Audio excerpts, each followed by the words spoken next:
नमस्कार बच्चों, मैं निर्लेश मैम हूँ and once again I am back on my channel Science Adept. इस वीडियो में बच्चों रदरफोर्ड्स अल्फा स्कैटरिंग एक्सपेरिमेंट के बारे में हम जानेंगे। पिछली वाली वीडियोस में हमने थॉमसन्स मॉडल पढ़ा था और थॉमसन्स मॉडल के अंदर क्या ड्रॉबैक्स थे ये भी हमने जाना था। अब जो थॉमसन्स थे उन्होंने मॉडल तो बना दिया अपना वाटरमेलन वाला, लेकिन उन्होंने कोई एक्सपेरिमेंट नहीं दिया उसको डिस्क्राइब करने के लिए। अब जो ये साइंटिस्ट थे रदरफोर्ड, इन्होंने सोचा कि क्यों ना मैं थॉमसन्स मॉडल को प्रूव करने के लिए एक एक्सपेरिमेंट करूं। तो उस मॉडल को प्रूव करने के लिए साइंटिफिकली उन्होंने एक एक्सपेरिमेंट किया जिसे रदरफोर्ड्स अल्फा स्कैटरिंग एक्सपेरिमेंट कहते हैं। अब ये एक्सपेरिमेंट क्या था बच्चों, पहले इसको समझते हैं। भाई कोई भी अगर साइंस में डिस्कवरी होती है तो उसके लिए एक्सपेरिमेंट ज़रूरी होता है। तो ये जो अल्फा स्कैटरिंग एक्सपेरिमेंट रदरफोर्ड ने किया, ये थॉमसन्स के मॉडल को एक्सप्लेन करने के लिए किया, क्योंकि थॉमसन ने अपने मॉडल को एक्सप्लेन करने के लिए कोई एक्सपेरिमेंट नहीं दिया था। उन्होंने एक जनरल थ्योरी एटम के स्ट्रक्चर की बना दी थी। अब इस एक्सपेरिमेंट में बच्चों आप देख सकते हैं रदरफोर्ड ने क्या किया, एक लेड का बॉक्स लिया, उस लेड के बॉक्स के अंदर एक रेडियो एक्टिव मटेरियल रखा। अब रेडियो एक्टिव मटेरियल क्या होते हैं बच्चों, जो रेडियो एक्टिव रेडिएशंस एमिट करते हैं। ये जो रेडिएशंस होते हैं ये 3 तरह के होते हैं, अल्फा, बीटा और गामा। इसमें से जो अल्फा होते हैं वो पॉजिटिवली चार्ज रेडिएशंस होते हैं, बीटा नेगेटिवली चार्ज और गामा जो होते हैं वो न्यूट्रल होते हैं। उसने कौन सा रेडिएशन लिया, उसने अल्फा पार्टिकल्स लिए, यानी कि ऐसे पार्टिकल्स जो पॉजिटिवली चार्ज थे। ऐसा रेडियो एक्टिव मटेरियल लिया जिसमें से पॉजिटिवली चार्ज अल्फा पार्टिकल्स निकलते थे। तो एक ये लेड का बॉक्स है, इसके अंदर रेडियो एक्टिव मटेरियल है जिसमें से अल्फा पार्टिकल्स यानी अल्फा कण एमिट होते हैं। फिर उसने इस बॉक्स के चारों ओर बच्चों, ये आप देख सकते हैं, एक फोटोग्राफिक प्लेट रखी। ये फोटोग्राफिक प्लेट इसलिए रखी कि जब अल्फा पार्टिकल्स बम्बार्ड किए जाएंगे यानी टकराएंगे तो ये फोटोग्राफिक प्लेट उनको डिटेक्ट करेगी। बीच में उसने एक बहुत थिन फॉयल रखी गोल्ड की, जैसे कि आप एल्यूमिनियम की फॉयल देखते हैं जिसमें आप खाना लेकर के जाते हैं। उसने कौन सी फॉयल ली, गोल्ड की फॉयल ली। गोल्ड की फॉयल उसने इसलिए ली क्योंकि बेटा उसकी बहुत थिन शीट्स बनाई जा सकती हैं, और जितनी थिन शीट्स होगी उसमें नंबर ऑफ एटम्स उतने कम आएंगे, और जितने फ्यू नंबर ऑफ एटम्स होंगे एक्सपेरिमेंट उतना ही ठीक होता है। अब बीच में एक गोल्ड फॉयल रखी गई और इस लेड बॉक्स के अंदर एक छोटा सा स्लिट यानी छेद किया गया। अब वो छेद इतना छोटा था कि सिर्फ बहुत कम या सिंगल अल्फा पार्टिकल रेज ही अल्फा पार्टिकल्स की उसमें से निकल सकती थी। अब जब उसने एक्सपेरिमेंट को परफॉर्म किया तो यहाँ से अल्फा रेज निकली, वो इस गोल्ड फॉयल से टकराई, बम्बार्ड हुई।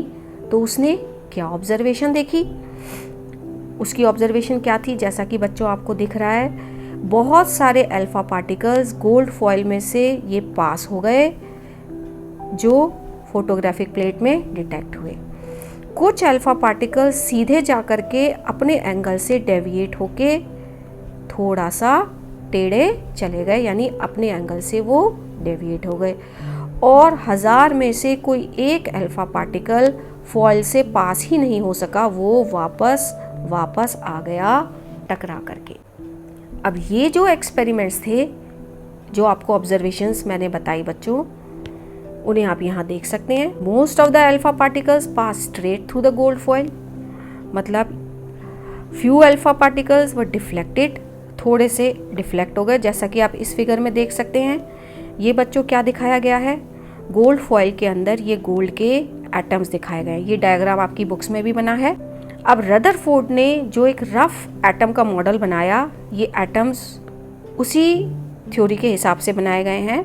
इसमें देखिए ये बहुत सारे अल्फा पार्टिकल्स स्ट्रेट हो गए पास, कुछ अल्फा पार्टिकल्स डिफ्लेक्ट हो गए और कुछ टकरा करके वापस few alpha particles completely rebound on hitting the gold foil.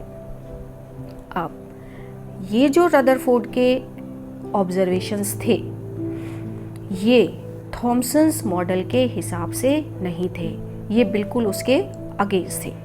एक चीज़ का ध्यान रखिए बच्चों, एग्ज़ाम्स के अंदर ये क्वेश्चन 3 तरीके से पूछा जाता है। अगर आपसे ये पूछा जाए एक्सपेरिमेंट को एक्सप्लेन करिए, तो आपको इस डायग्राम को एक्सप्लेन करना है। अगर आपसे ये पूछा जाए कि उसने क्या ऑब्जर्वेशंस देखी, अगर हम हिंदी मीडियम में देखना चाहें, मतलब अल्फा कण प्रकीरण के जो प्रेक्षण थे, मतलब जो उसने ऑब्जर्व किया वो क्या थे, तो आपको ये वाले पॉइंट्स लिखने हैं। अब ये ऑब्जर्वेशंस थॉमसन्स मॉडल के बिल्कुल अगेंस्ट थी। आइए अब हम उसको समझते हैं कि इन ऑब्जर्वेशंस की रदरफोर्ड ने क्या एक्सप्लेनेशन दी, उसने कैसे स्पष्टीकरण दिया इन ऑब्जर्वेशंस का कि ऐसा क्यों हुआ। Rutherford explain these observations in the following way. तो पहला पॉइंट देखते हैं बच्चों, since most of the alpha particles pass straight without any deflection, this means there is empty space in the atom. अब हम इस पॉइंट को डिस्कस करते हैं बच्चों। अब थॉमसन्स मॉडल के हिसाब से पॉजिटिव चार्ज सारे में स्प्रेड था। अगर अल्फा पार्टिकल्स इससे टकराते हैं जो कि पॉजिटिवली चार्ज हैं, तो पॉजिटिव और पॉजिटिव आपस में रेपेल होते हैं, तो ज़्यादातर अल्फा पार्टिकल्स टकरा के रीबाउंड होने चाहिए थे, क्योंकि पॉजिटिव पॉजिटिव रेपेल होते हैं, अट्रैक्ट नहीं करते। लेकिन मोस्ट ऑफ द पार्टिकल्स क्या हो गए, पास हो गए। इसका मतलब थॉमसन्स मॉडल के हिसाब से तो पॉजिटिव चार्ज एटम में स्प्रेड नहीं है, इसका मतलब एटम के अंदर बहुत सारा एम्प्टी स्पेस है। तो यहाँ थॉमसन्स मॉडल गलत हो गया, वो इसकी एक्सप्लेनेशन नहीं दे सका। अब दूसरे पॉइंट पे आते हैं। The observation that some of the alpha particles diffracted through small and large angles shows that there is center of positive charge। वापस चलते हैं इस पे। अब कुछ अल्फा पार्टिकल्स डेविएट हुए अपने एंगल से, इसका मतलब रिपल्शन हुई, तभी तो वो डेविएट हुए। इसका मतलब पॉजिटिव चार्ज है तो सही, लेकिन वो स्प्रेड नहीं है, वो बीच में कहीं सेंटर में है जहाँ से अल्फा पार्टिकल्स डिफ्लेक्ट हो रहे हैं। अब तीसरे पॉइंट पे आते हैं। The observation that very few particles completely rebound, यानी 1000 में से 1200 में कोई एक पार्टिकल ऐसा था जो रीबाउंड हो गया, वो पास ही नहीं हो सका। इसका मतलब कोई जगह सेंटर में एटम में ऐसी है जहाँ बहुत ज़्यादा डेंस पॉजिटिव चार्ज है, इतना ज़्यादा डेंस पॉजिटिव चार्ज है कि वहाँ से जो अल्फा पार्टिकल्स थे वो टकरा करके बिल्कुल वापस आ गए। तो बच्चों, रदरफोर्ड के मॉडल ने जो एक्सपेरिमेंट किए, थॉमसन्स उनकी एक्सप्लेनेशन नहीं दे सका। फिर से रिपीट करती हूँ, थॉमसन्स मॉडल के हिसाब से अगर रदरफोर्ड एक्सपेरिमेंट होता तो ज़्यादातर रेस टकरा के वापसी आनी चाहिए थी, क्योंकि पॉजिटिव चार्ज सारे में स्प्रेड है, लेकिन रेस टकराई नहीं, ज़्यादातर रेस पास हो गई। इसका मतलब एटम में एम्प्टी स्पेस है। कुछ रेस पॉजिटिव चार्ज से बाउंस होके और एंगल से डेविएट हो गई, इसका मतलब सेंटर में पॉजिटिव चार्ज है तो सही, लेकिन वो रीजन बहुत छोटा है। तो थॉमसन्स मॉडल ठीक नहीं था। यही पॉइंट्स यहाँ हिंदी में एक्सप्लेन करे हुए हैं बच्चों, आप इन्हें पढ़ सकते हैं। अब उन ऑब्जर्वेशंस के बेसिस पे रदरफोर्ड ने क्या एटॉमिक मॉडल दिया, अब हम उसको समझते हैं। तो 3 तरह के क्वेश्चंस बच्चों आपको समझ में आ गए होंगे। पहला क्वेश्चन ये पूछा जाता है कि एक्सपेरिमेंट को एक्सप्लेन करिए, दूसरा क्वेश्चन ये पूछा जाता है कि ऑब्जर्वेशन बताइए, और तीसरा क्वेश्चन ये पूछा जाता है कि रदरफोर्ड ने अपनी ऑब्जर्वेशंस पे क्या मॉडल दिया। सबसे ज़्यादा इम्पॉर्टेंट यही है कि उसने अपने मॉडल को किस तरह से डिज़ाइन किया। तो पहला पॉइंट देखते हैं। जब ज़्यादातर पार्टिकल्स पास हो गए और कुछ सेंटर से ही जो है टकरा करके वापसी आ रहे थे, तो उसने कहा atom consist of positively charge very small nucleus containing protons and neutron. Thomson's model ने न्यूट्रॉन का नाम नहीं था, पॉजिटिवली चार्ज को उसने प्रोटॉन ज़रूर बोला था। अब रदरफोर्ड ने ये कहा कि एटम के बीच में पॉजिटिव चार्ज है जिसके अंदर प्रोटॉन्स और न्यूट्रॉन्स है। न्यूक्लियस नेगेटिवली चार्ज इलेक्ट्रॉन से सराउंडेड है और इलेक्ट्रॉन्स रिवॉल्व करते हैं न्यूक्लियस के चारों ओर सर्कुलर पाथ में। और एटम इलेक्ट्रिकली न्यूट्रल है क्योंकि प्रोटॉन्स और इलेक्ट्रॉन्स इक्वल हैं। और न्यूक्लियस का साइज एटम के साइज के कंपैरिजन में बहुत छोटा है। अब अगर हम इसका डायग्राम देखें बच्चों, तो वो कुछ इस तरह से बनेगा। बीच में न्यूक्लियस है जिसमें प्रोटॉन्स हैं और न्यूट्रॉन्स हैं, और इसके चारों ओर इलेक्ट्रॉन्स रिवॉल्व करते हैं। ये न्यूक्लियस हो गया और इलेक्ट्रॉन्स इस तरह से इसके चारों ओर बच्चों रिवॉल्व करते हैं। और जो न्यूक्लियस का साइज है, ये न्यूक्लियस है तो एटम का साइज बहुत बड़ा है, और न्यूक्लियस जो पॉजिटिव चार्ज है वो बहुत छोटे से एरिया में कंसंट्रेटेड है। इसी को अगर आप हिंदी मीडियम में देखना चाहें तो हम क्या कहेंगे, परमाणु का केंद्र धनावेशित यानी पॉजिटिव होता है, और परमाणु के केंद्र को नाभिक कहते हैं। परमाणु का सारा द्रव्यमान नाभिक में होता है क्योंकि बाकी सारा तो वो खाली है, बीच में न्यूक्लियस है, ये सारा एम्प्टी स्पेस है। तो जो मास है, जो वेट है उसका, वो सेंटर पर ही है। इलेक्ट्रॉन नाभिक के चारों ओर चक्कर लगाते हैं वर्तालुकार में। नाभिक का आकार परमाणु के आकार की तुलना में बहुत छोटा है। तो अगर हम दोनों मॉडल्स को कंपेयर करें, थॉमसन्स मॉडल और रदरफोर्ड मॉडल्स को बच्चों, थॉमसन्स मॉडल में क्या है, positive charge are spread throughout the atom, मतलब ये एटम है और पॉजिटिव चार्ज सारे में स्प्रेड है। लेकिन रदरफोर्ड के हिसाब से बच्चों, positive charge is concentrated only in tiny space, यानी पॉजिटिव चार्ज यहाँ पर है और बाकी सारा स्पेस खाली है। थॉमसन के हिसाब से electrons are embedded in the positively charge sphere, यानी कि बीच बीच में इलेक्ट्रॉन्स इसके एम्बेडेड हैं। लेकिन रदरफोर्ड के हिसाब से positively charge nucleus with electrons revolving around it, यानी कि ये पॉजिटिवली चार्ज न्यूक्लियस है और इलेक्ट्रॉन्स इसके चारों ओर इस तरह से घूम रहे हैं।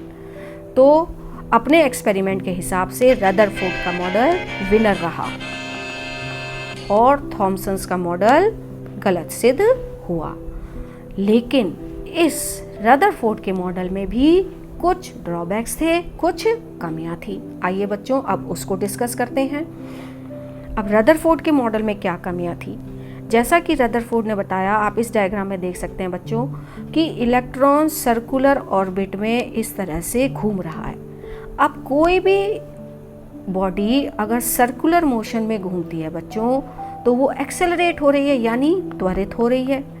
एक्सेलरेट हो रही है तो उसकी डायरेक्शन चेंज हो रही है, और डायरेक्शन चेंज होने की वजह से उसकी स्पीड कंटिन्यूसली चेंज हो रही है, बढ़ रही है, और उसको एनर्जी मिल रही है।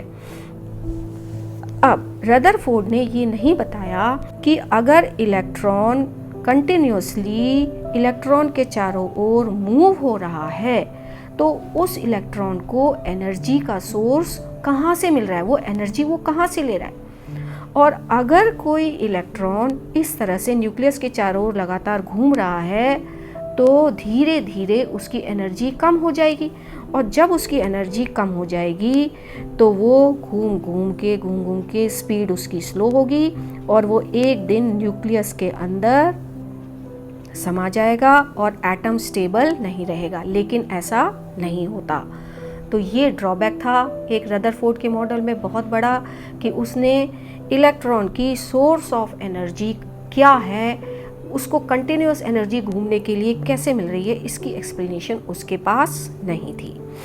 दूसरी चीज़, रदरफोर्ड ने यह नहीं बताया कि अगर इलेक्ट्रॉन्स घूम रहे हैं तो एक ही ऑर्बिट में सारे इलेक्ट्रॉन्स हैं, यानी कि अगर ये न्यूक्लियस है तो एक ही ऑर्बिट के अंदर सारे इलेक्ट्रॉन्स हैं या अलग अलग ऑर्बिट्स के अंदर इलेक्ट्रॉन्स हैं, इसके बारे में उसने कोई एक्सप्लेनेशन नहीं दी। तो इसलिए रदरफोर्ड का मॉडल भी गलत सिद्ध हुआ। अब जब रदरफोर्ड का मॉडल भी गलत सिद्ध हुआ तो आगे साइंटिस्ट ने और डिस्कवरीज करी। फिर एक नए साइंटिस्ट जिनका नाम था बोर, उन्होंने इस ड्रॉबैक को दूर करने के लिए एक नया मॉडल दिया। अब वो मॉडल क्या था वो हम अपनी आने वाली वीडियो में डिस्कस करेंगे।